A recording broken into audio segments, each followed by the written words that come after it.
Olá, a paz do Senhor Jesus Cristo. Esta é mais uma aula da Escola Bíblica Dominical da Igreja Evangélica Assembleia de Deus de Londrina. Eu sou o pastor e professor Ailton Nantes e nós estamos estudando nesse trimestre a revista que traz como tema o Deus que governa o mundo e cuida da família. Os ensinamentos divinos nos livros de Ruth e Esther para a nossa geração. Uma revista que está sendo estudada nesse trimestre, que traz assim lições importantíssimas para nós da igreja do século 21. E hoje nós estaremos vendo juntos a lição número 12. A lição número 12 fala sobre o banquete de Esther, denúncia e livramento. Todos que estão na igreja há um bom tempo, ou até mesmo aqueles que não frequentam a igreja, mas que gostam de história ou que gostam da Bíblia, conhecem a história desta mulher chamada Esther, ou Esther. A Esther é mais uma mulher que fez a diferença no seu tempo, não é? Nós estamos estudando uma lição, uma revista e lições que falam sobre essa mulher e mais outra que é a Ruth. E eu costumo dizer o seguinte, que a gente analisa a história e às vezes nos focamos em homens que fizeram grande diferença. E de fato, nós tivemos grandes homens de Deus que fizeram a diferença na história, principalmente na história bíblica. Todavia, além de Esther, nós temos Ruth e tantas outras que foram importantíssimas no desenrolar da história bíblica. Principalmente hoje, vivendo no século XXI, a gente observa a importância dessas mulheres, que nem sempre estavam à frente, mas estavam aconselhando, ajudando, até fazendo pedidos importantíssimos, como de Esther, por exemplo, ao rei. Não é? Ela não era a rainha, mas diretamente no comando, vamos dizer assim. Ela não era a rainha de comando, ela não estava ocupando a figura principal, existia um rei. Mas ela foi de suma importância no aconselhamento, no direcionamento e nos pedidos feitos ao rei para que as coisas mudassem dentro de um cenário conturbado que ela viveu, não é? E por isso nós estaremos vendo então hoje sobre o banquete de Esther. A Esther tem uma companhia chamada Mardoqueu, não é? O Mardoqueu foi honrado e Amã humilhado. Essa é a introdução desta lição que nós estamos estudando hoje. São dois homens, um que tinha o aval do rei para exercer o seu trabalho e tinha outro que era muito próximo, parente de Esther. E este que era parente de Esther precisava de uma ajuda, precisava ser entendido, porque ele estava correndo, inclusive, risco de vida, não é? Mardoqueu teve uma função muito importante na vida de Esther. E Esther queria não só honrá-lo, mas também pensar na sua vida enquanto pessoa, enquanto alguém que precisava de socorro e do seu próprio povo, o povo de Israel. Não é? O tópico 1 desta lição, que fala sobre o banquete e a denúncia, traz uma informação importante sobre a instabilidade de Amã. Cedo, Amã saiu de casa determinado a conseguir do rei a ordem de enforcamento de Mardoqueu. Durante o dia, serviu de guia para o cavalo que transportou seu desafeto judeu pelas ruas de Suzã. Vocês conhecem a história, nós não vamos contar aqui a história hoje, não é? Nós já vimos isso na lição anterior, mas o que eu quero destacar aqui nesse texto? Veja bem, Amã, ele tinha uma imaginação muito fértil, porém para o mal, não é? Ele desenvolveu a sua imaginação, o que ele ia fazer com Mardoqueu. Ele passou maquinando. Eu vou pegar ele, levar, desfilar ele no cavalo, depois vou fazer isso, vou fazer aquilo, cheio de maldade. E quando a mente é ocupada pela imaginação maligna, ela vai longe, ela vai longe. E foi o que aconteceu com Amã. E nós precisamos tomar muito cuidado, porque a nossa mente é muito perigosa e o nosso coração, como a própria Bíblia fala, nosso coração é enganoso, não é? E quando nós pegamos uma questão contra alguém e nós começamos a maquinar, a pensar, nós corremos um sério risco de potencializar a nossa raiva, potencializar o nosso, não podemos ter, mas o ódio, potencializar as coisas que poderíamos fazer com aquela pessoa e até projetamos coisas malignas, ruins com relação àquela pessoa, não é? Nós criamos um monstro, mesmo que não seja um monstro, que é o meu caso. Mardoqueu não era um monstro, mas na cabeça de Amã, ele tinha ali um monstro, um adversário que ele precisava destruir a todo custo. Então vamos ter muito cuidado com as nossas imaginações. Chegaram os servos do rei para levá-lo apressadamente ao banquete preparado por Ester. Amã foi convidado para participar de um banquete, mas ele já sabia o que iria acontecer. Ele presumiu que o que iria acontecer com ele, porque ele já sabia do fato que Ester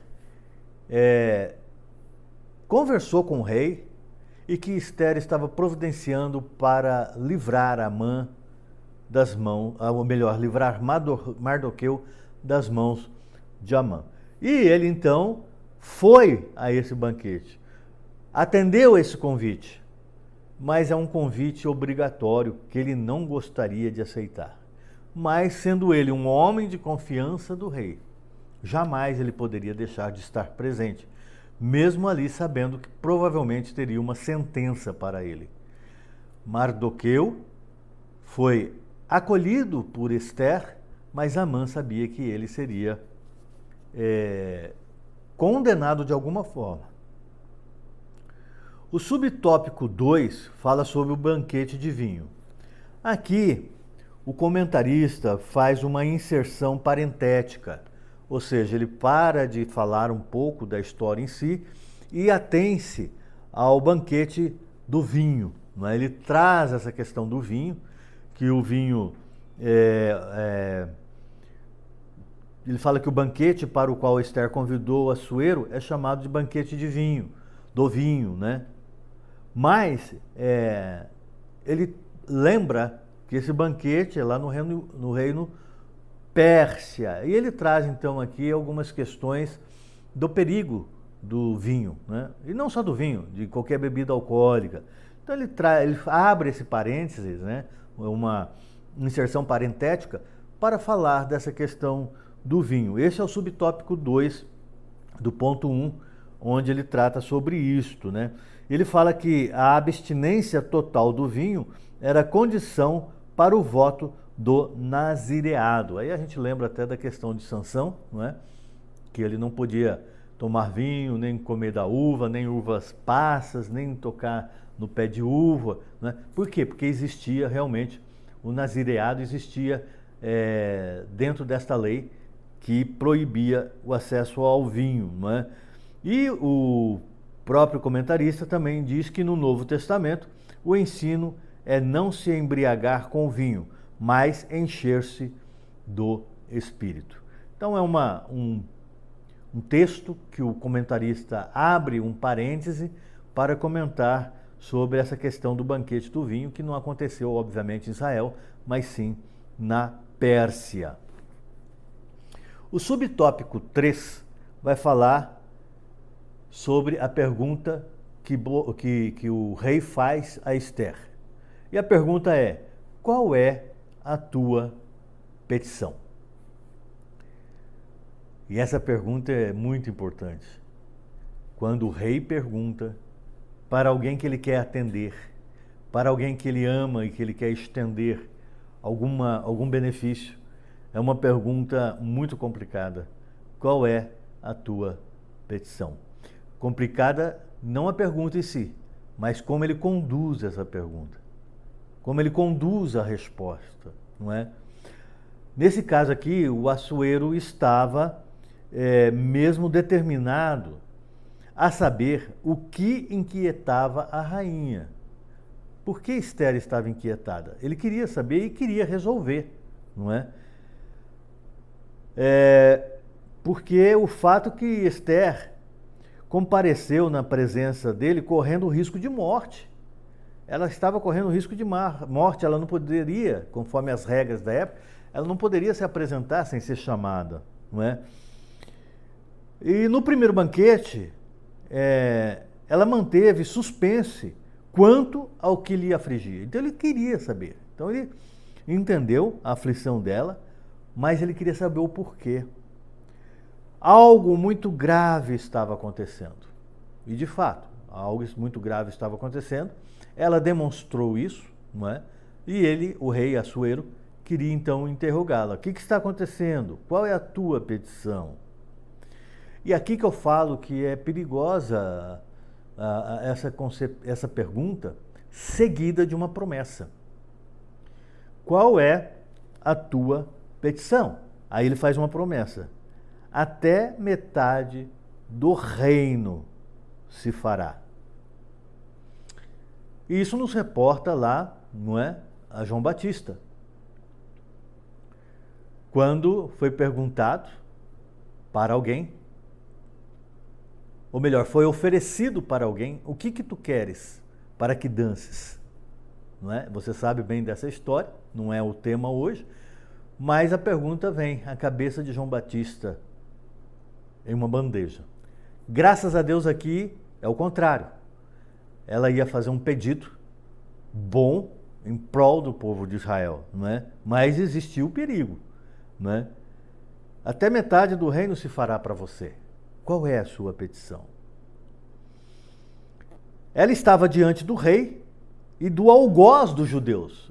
Ali na sua frente estava o rei, não é? Que fez a pergunta, Assuero fez essa pergunta, mas também estava ali Amã. E Amã era o algoz do seu povo. E se o rei preferisse ouvir Amã, que era um homem de confiança dele, não só ela, mas todo o povo de Israel estariam em apuros. Mas ela foi firme, ela foi contundente. Ela estava diante do rei e do algoz dos judeus e teria que ser firme em sua declaração. Esther se revelou uma mulher forte e decidida, denunciando o mal a Amã. A mulher virtuosa sabe abrir a boca com sabedoria, sem perder a compostura. Assim diz o comentarista. E de fato, ela sabia o que queria, ela tinha os fatos na mão, ela tinha as provas na outra mão e ela foi firme. Ela marcou esse banquete já com tudo preparado, porque ela tinha certeza do que ia falar e tinha convicção do que ela queria, independente da decisão de Assuero. Ficaria na mão dele, claro, mas ela foi firme. Ela foi firme, não é? Precisamos ser firmes na nossa convicção, nas nossas decisões, principalmente quando defendemos o povo de Deus, principalmente quando defendemos a palavra de Deus, principalmente quando defendemos os propósitos de Deus. Precisamos ser firmes como Esther, independente das consequências. Independente das consequências. Às vezes podemos pensar em nos ceder porque eu vou sofrer as consequências. Mas independente dessas consequências, há necessidade de ser firme. E esta mulher, Esther, provou que ela era firme. Ela já teria tido um problema por entrar na presença do rei. E agora por acusar um homem de confiança do rei. Veja só, mas ela foi firme, independente das consequências. Ela não sabia qual seria a reação do rei, mas assim mesmo ela foi muito firme. O tópico 2 fala sobre a fúria do rei contra a injustiça. O rei Assuero, rei da Pérsia, ele ouviu a rainha, ele amava a rainha, mas não foi isso que pesou na balança. Pelo menos é o que a gente percebe no texto. O que pesou na balança foi a injustiça que ele condenou. Houve então ali no subtópico 1 a revelação do plano. O que ela queria, na verdade, o que Esther queria, era a preservação de sua vida e de seu povo. Qual povo? Os judeus. Esther veio de uma linhagem dos judeus, lembra-se? Israel era cativo lá naquele momento e ela estava no meio do povo cativo. E casou-se, se tornou rainha, não é? Casou-se com Assuero, nós não vamos entrar aqui nessa história que nós já vimos, mas Esther então era rainha e era judia. Esther fez ver ao rei o absurdo do plano, que visava o extermínio de toda uma raça, nada comparável a uma venda como escravo, segundo Esther. Eu não estou querendo aqui discutir, diz Esther, né? A questão de me vender como escrava, por exemplo, ou vender alguém dos judeus como escravo, ou servos, o que não era incomum na época, porque na época era comum a negociação de servos, então ela não estava questionando isso. O que ela questionava era a derrota do seu povo, o extermínio do seu povo. Se fosse apenas questão de escravidão, de vender como servo, Esther disse que não se incomodaria, ou não incomodaria o rei. Não é? Mas não era esta a questão. A questão era a maldade impregnada no coração e na mente de Amã. O subtópico 2 vem outra pergunta, só que essa pergunta é diretiva objetiva e com propósito. O rei pergunta: quem fez isso? Quem fez essa maldade? Quem é esse algoz? Quem? A pergunta de Assuero pode parecer estranha. Não era razoável que não tivesse conhecimento da extensão do decreto assinado em seu nome. Ele mesmo assinou o decreto. Como ele não sabia, não é? Porém, não se pode presumir que um rei ou qualquer governante sabia em detalhes tudo o que acontecia em seu palácio ou em sua jurisdição. Veja bem, hoje nós temos a tecnologia e assim mesmo nós temos chefes de governo que precisam ter seus secretários, que precisam ter seus ministros, não é? Porque ele não consegue governar sozinho. E, na verdade, ele não sabe de detalhes, muitas vezes, que acontece dentro das secretarias, dentro dos ministérios. Agora, imagina naquele tempo, que não existia praticamente nenhuma tecnologia, não é? Então, ele assinou o decreto? Assinou o decreto. Mas quantos decretos ele não assinou? E isso daqui talvez não fosse tão importante para ele, enquanto Assuero, enquanto rei, não é? Ele assinou o decreto, mas não lembrava. Então ele pergunta: quem fez isso? Ele precisou primeiro ser informado da irregularidade e depois ele quis saber quem fez isso.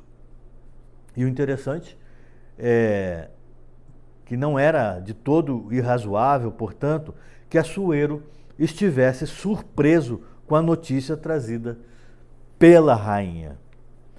Assuero não sabia que Esther era judia, outra informação que ele não tinha, não é? Porque num passado recente não havia o porquê ela dá essa informação. Porque embora ela era judia, ela nasceu ali. Ela nasceu no meio do povo judeu, no meio do povo persa, no momento em que, depois do momento que o povo de Israel foi levado para lá. Então ela nasceu ali, não é? Vamos supor, Brasil, tem pessoas que vieram de fora, os imigrantes, e a pessoa nasceu aqui, mas ela tem uma origem lá atrás, mas ela é brasileira. Então Esther talvez não se preocupou com isso, porque estava ali, já nasceu ali, não é?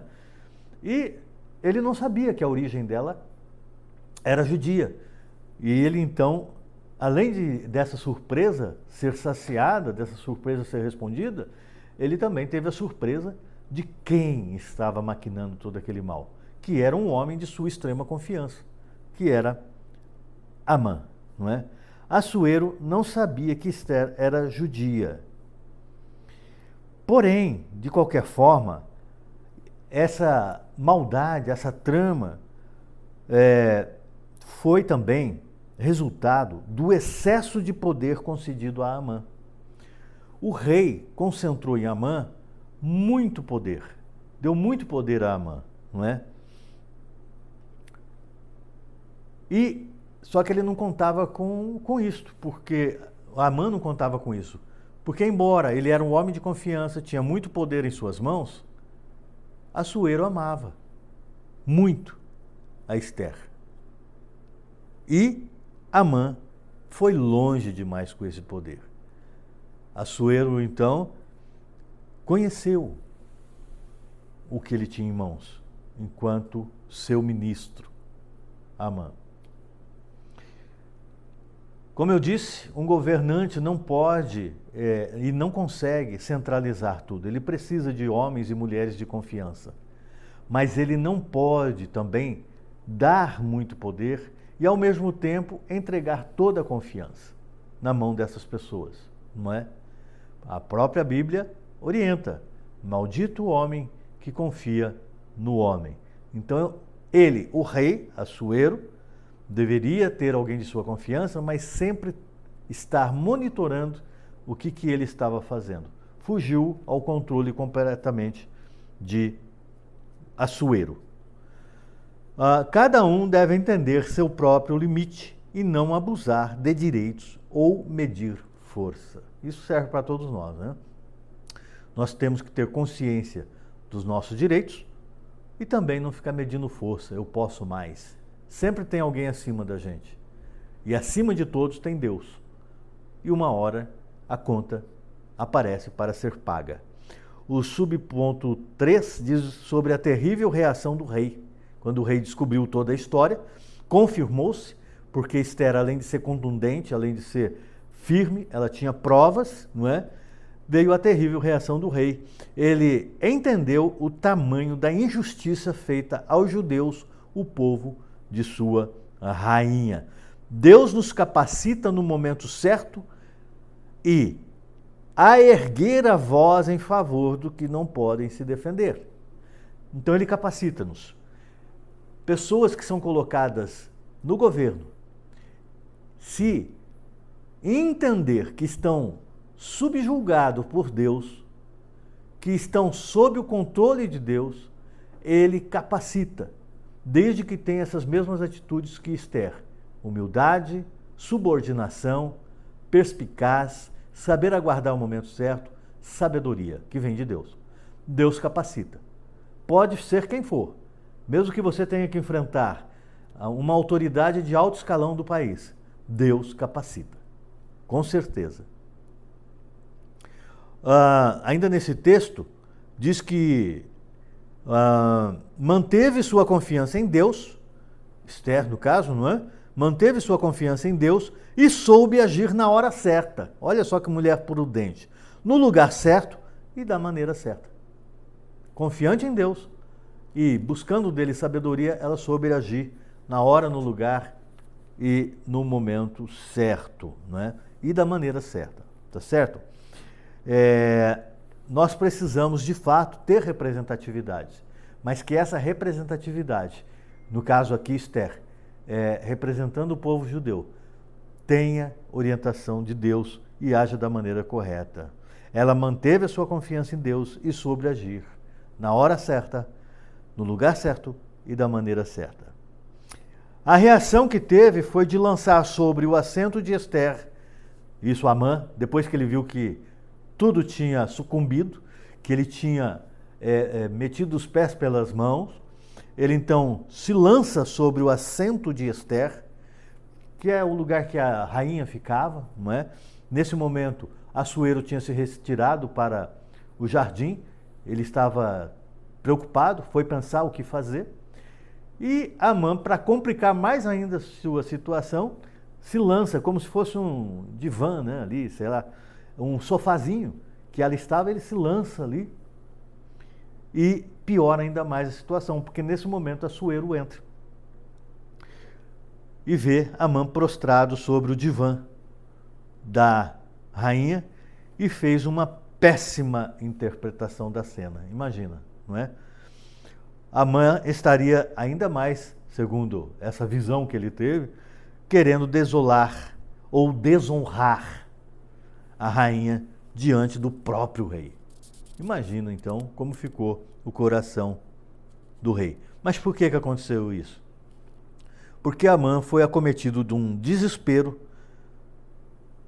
por tudo que ele tinha feito. Então, antes de fazer, que se pense. Antes de projetar, que se estude. Antes de executar, que se ore. O ponto 3 fala sobre o grande livramento, né?